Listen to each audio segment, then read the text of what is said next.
जय माँ लक्ष्मी। आज हम करेंगे श्री माँ वैभव लक्ष्मी व्रत कथा। एक बड़ा उत्तम नगर था। बड़े बड़े लंबे बाजार, बड़े सुंदर विशोभित दुकानें, ऊंचे ऊंचे मकान, बड़े सुंदर स्त्री पुरुष, बाल वृद्धों से वह नगर सुशोभित था। सभी लोग एक दूसरे की भलाई का ध्यान रखते थे।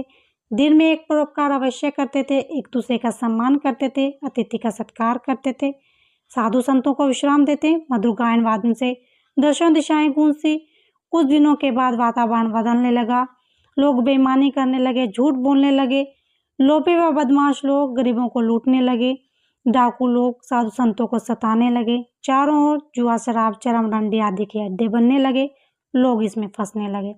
इस नगर में जहाँ बदकार लोग रहते थे, वहाँ कुछ संतोषी, सात्विक प्रकृति के व्यक्ति भी रहते थे।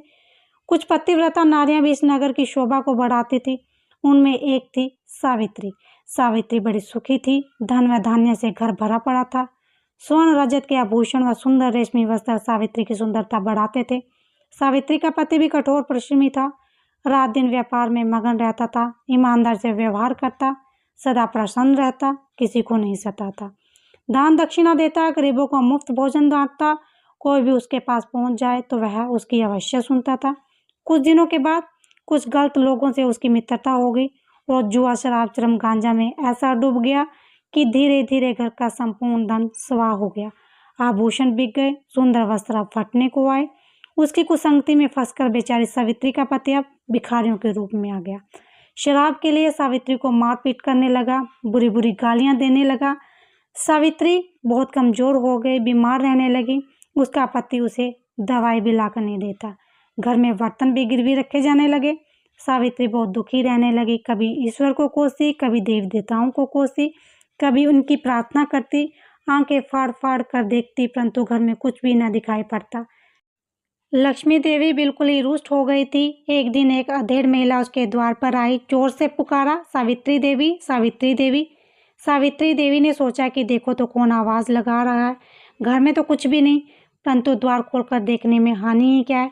जैसे ही सावित्री ने द्वार खोला, वृद्धा बोल पड़ी, सावित्री देवी क्या हाल है? अब लक्ष्मी जी के मंदिर में नहीं आती क्या? पहले तो रोज मंदिर आया करती थी, अब क्या बीमार है? वैसे भी तू बहुत कमजोर हो गई है। सावित्री बोली, माता जी, अब आप मेरा हाल चाल पूछने आई हो तो आओ अंदर आकर बैठो, इस बोरी पर ही बैठ जाओ। और तो और आपकी सेवा के योग कुछ भी नहीं है। वृद्धा ने कहा, कैसी बात करती है सावित्री? ये मकान, दुकान, आभूषण, वस्त्र, ठाट बाट सब धरे रह जाते हैं जब ईश्वर का मृत्यु संदेश आता है। केवल सत्य व्यवहार, परोपकार ही मनुष्य के साथ जाते हैं। मैं समझ गई कि तू बहुत दुखी है, तो कोई बात नहीं, जब वे दिन नहीं रहे तो ये दिन भी नहीं रहेंगे। तू चिंता मत कर, अपना दुख मुझसे प्रकट कर, तेरा मन का बोझ हल्का हो जाएगा तथा कोई सुगम उपाय भी सूझ जाएगा। तब आंखों में आंसू भरकर वह बोली, माता जी क्या पूछती हो? घर में सब कुछ था, मकान, दुकान, वैभव, सुंदर आभूषण, नौकर चाकर इस घर की शोभा बढ़ाते थे, परंतु ये मेरे पति के कुछ दुष्ट लोगों की संगति में पड़कर राजा से रंग बन गए। रोजगार ठप हो गया, शराब उड़ने लगी, जुआ घर में होने लगा। तो माताजी सत्यानाश तो होना ही था, हो गया, अब कसर क्या है? अब भीख भी मांगने से नहीं मिलती। वृद्धा बोली, सावित्री देवी रो मत, अपने आंसुओं को पोंछ तथा फिर से लक्ष्मी जी के मंदिर में जाने लग। तेरे पास अगर कुछ भी चढ़ाने को नहीं तो धन की माता के सामने हाथ जोड़ सकती है, उनके पैर छूकर अपने माथे से लगा सकती है, फिर देखना सावित्री की क्या से क्या होता है। वृद्धा फिर बोली, देख पुत्री, जाने कितने रंग राजा बन गए, जाने कितने गरीब सेठ साहूकार बन गए, कितने रोगी निरोगी हो गए, कितने व्यसनी अपने बुरे व्यसनों से मुक्त हो पाए। पुत्री तो चिंता मत कर, नित्य एक बार मंदिर में आकर धन की देवी माँ लक्ष्मी जी के दर्शन कर। ऐसा करने से तेरा कष्ट दूर होगा। फिर जब मिलेगी तो मैं तुझे महालक्ष्मी का व्रत, पूजन व उपासना बताऊंगी। सावित्री देवी श्री लक्ष्मी जी का महामंत्र जपने लगी। खाते पीते, उठते बैठते, सोते जागते श्री महालक्ष्मी नमो नमः का मुख्य मंत्र ही दिन रात उच्चारण करने लगी। एक माह में ही उसके पति का आलस्य दूर हो गया तथा वह प्रशंसा से कार्य करने लगा। उसके मित्र भी इधर उधर हो गए, तब बढ़ने लगी। घर में सुख सामग्री आने लगी। साग भाजी, मिर्च मसाले, घी अचार के भोजन बनने लगे। भरपेट पूर्ण रोटी मिलने लगी। एक दिन उसके पति ने पूछा कि सावित्री, अब तो हम सुखी रहने लगे हैं, पहले तो हम बहुत दुख उठाते थे, ये क्या प्रभु की माया हो गया? किसी ने जादू से तो ऐसा नहीं कर दिया।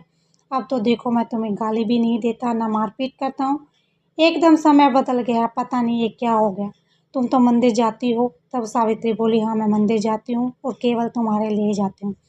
एक दिन एक माता जी मेरे द्वार पर आ गई थी। मैंने उन्हें अंदर बुला लिया।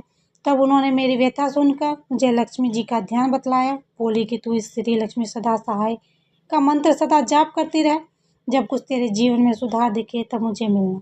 मैं तुम्हें श्री लक्ष्मी जी की पूजा व उपासना बताऊंगी। उसका विधिवत व्रत करने से तेरे फिर से वही दिन आ जाएंगे जैसे पहले सोना चांदी से तू खेला करती थी। ऐसा सुनकर सावित्री के पति बोले कि हे प्रियतम, तुमने श्री महामंत्र का जाप कर मेरे जीवन में वो सुधार ला दिया है। हाँ, उस माता जी की खोज कर उनसे मिलो जिन्होंने श्री लक्ष्मी जी की पूजन व उपासना की विधि बताने का वचन दिया था। तभी द्वार के किवाड़ों पर खटखटाहट हुई। सावित्री ने आकर द्वार खोला तो देखा कि वही वृद्धा द्वार पर खड़ी है तथा बड़ी प्रसन्न मुद्रा में है। उसके पतिदेव ने भी द्वार की ओर देखा तो उसने देखा कि कोई वृद्धा बड़े सुंदर लाल वस्त्र पहने, माथे पर सोने का मुकुट लगाए, बड़े प्रसन्न मुद्रा में सावित्री से बातें कर रही है। इधर सावित्री ने उस माता जी के चरण छुए तथा उन्हें वहां पकड़कर अपने कमरे में ले गई। उन्हें चौकी डालकर प्रेम से बिठाया, शरबत बनाकर पिलाया। सावित्री को वह माता जी उसी पहनावे में दिख रही थी जैसे कि वह पहले द्वार पर आई थी। वृद्धा ने कहा, सावित्री अब तो तू प्रसन्न है ना? अब तो तू निरोग भी दिख रही है। लक्ष्मी जी का मंत्र जपती हो या नहीं? कहीं फिर से तो नहीं भूल गई? सावित्री बोली, नहीं माता जी, मंत्र को कैसे भूल जाऊंगी। उसी मंत्र के प्रभाव से तो हमारे संकट कटे हैं। अब तो बड़ी शांति है, सुख है। माता ने कहा, सावित्री देख, ये सब श्री लक्ष्मी जी की कृपा से है। इसके मंत्र में अपार शक्ति है। फिर पूजा व उपासना की बात की। सावित्री बोली, हाँ माता जी, मुझे याद आ गया। उसने मुझ पर महालक्ष्मी जी की पूजा व उपासना के विषय में बतलाने को कहा था। सो अब हम पहले से बहुत सुधार में हैं तथा 2 समय की रोटी बड़ी खुशी से भरपेट मिल रही है। माता ने कहा, अरे पगली, तू फिर वैसी ही हो जाएगी जैसा कि पहले गरीबों को खाना बंटवाया करती थी। अब सुन, मैं तुम्हें श्री महालक्ष्मी जी की पूजा उपासना का वर्णन करती हूँ। तू ध्यान लगा कर सुन। कोई भी व्रत जब तक विधि पूर्वक नहीं किया जाता उसका फल नहीं मिलता। वैसे घर में यदि सोना गहने हो तो उसकी शास्त्रीय विधि से पूजा उपासना करनी चाहिए। माँ लक्ष्मी का व्रत शुक्रवार के दिन किया जाता है। प्रातःकाल जल्दी उठकर स्नान करें। हर समय मुंह में जय माँ लक्ष्मी का उच्चारण हो। व्रत प्रारंभ करते समय यह भी संकल्प लें कि मैं इस व्रत को 7, 11, 21, 31, 51 या 101 शुक्रवार करूंगी। प्रारंभ में थोड़ी अवधि का भी संकल्प लें। यदि इस अवधि में मनोकामना पूर्ण हो तो व्रतों की संख्या बढ़ा देनी चाहिए। किसी की चुगली न करें। सायंकाल पूर्व दिशा की ओर मुख करके आसन पर बैठें और माँ लक्ष्मी की मूर्ति या चित्र किसी ऊंचे स्थान पर रखकर उसके आगे चावलों की कटोरी से ढेरी बनाएं।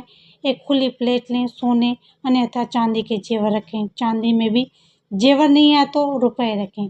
चावल की ढेरी पर एक मिट्टी का अथवा चांदी, कांसे या तांबे का कलश रखकर कलश पर उस प्लेट को रखें तथा उसके पास ही ताम्रपात्र अथवा चांदी पर अंकित श्री यंत्र स्थापित करें। यदि तांबे अथवा चांदी का श्री यंत्र न हो तो कागज पर मुद्रित श्री यंत्र को भी रख सकते हैं, क्योंकि वैसे तो माँ लक्ष्मी के अनेक रूप हैं परंतु इन सब की नींव श्री यंत्र है।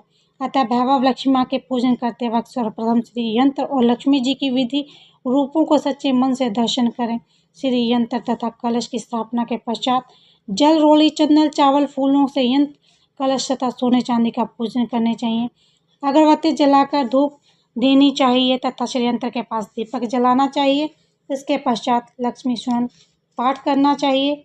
बताशे अथवा शक्कर तथा 5 प्रकार के फलों से भोग लगाना चाहिए। आटे को घी में भूनकर तथा उसमें चीनी मिलाकर तैयार करें। पंजीरी का भोग भी लगाना चाहिए। पूजन करते समय अंत में माँ लक्ष्मी की इस प्रकार अर्चना करनी चाहिए, हे माँ वैभव लक्ष्मी, आपके अनेक रूप हैं। आप ही सारे विश्व में सुख प्रदान करती हैं। आप ही विष्णु पत्नी हैं। यहाँ वास होता है, वहाँ पर कभी भी दुख नहीं आता। मैं आपका यथाशक्ति भाव से पूजन तथा व्रत करती हूँ। अब मैं कृपा करके मेरी मनोकामना पूर्ण करें। मैं आपकी शरण में हूँ, मुझ दिन पर दया करें। माँ, जय माँ लक्ष्मी, जय माँ वैभव लक्ष्मी। अंत में दीपक द्वारा लक्ष्मी जी की आरती करनी चाहिए। इसके पश्चात घी, आटे और चीनी को भूनकर बनाया गया प्रसाद, इसमें केले भी काटे हों, माँ लक्ष्मी जी की आरती के पश्चात प्रसाद के रूप में लोगों में बांटें। यह व्रत निरंतर 11, 21, 51 शुक्रवार करने से दृढ़ संकल्प माँ के सामने करें। सूर्यास्त होने के पश्चात माँ की उपासना करने के बाद प्रसाद वितरण के पश्चात आप स्वयं भी प्रसाद या भोजन ग्रहण करें। तत्पश्चात माँ के आगे रखे हुए गहनों व रुपयों को तिजोरी में रखें व कलश के पानी को तुलसी में डाल दें। चावल के दानों को पक्षियों को डाल दें। व्रत करने वाले भक्तजन को यह जरूरी है कि वह व्रत कथा का पाठ करे व लोगों को भी कथा सुनाए। इस प्रकार विधिवत पूर्वक व्रत करने से व्रत का फल अवश्य प्राप्त होता है। माँ लक्ष्मी उस मनुष्य का कल्याण अवश्य करती है। यह मानव सभी कष्टों से दूर होकर धन और संतान लाभ इत्यादि को प्राप्त करता है। स्त्री का सौभाग व कुंवारी लड़की को मन भावक वर मिलता है।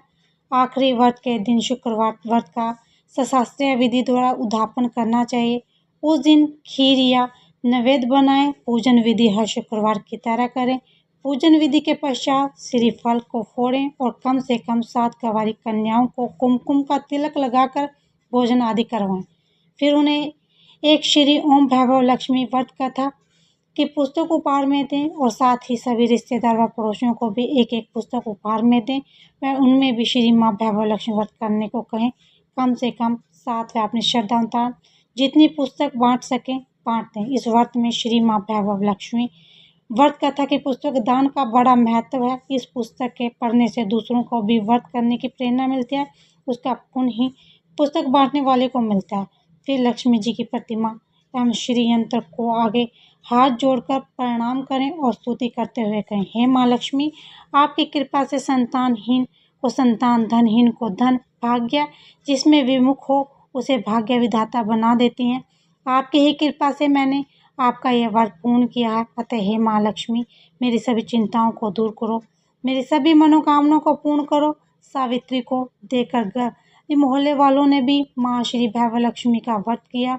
हे माँ वैभव लक्ष्मी, जैसे आपने सावित्री को प्रसन्न किया उसी तरह आपके व्रत करने वाले को प्रसन्न करना और सुख शांति देना। बोलो जय माँ वैभव लक्ष्मी की।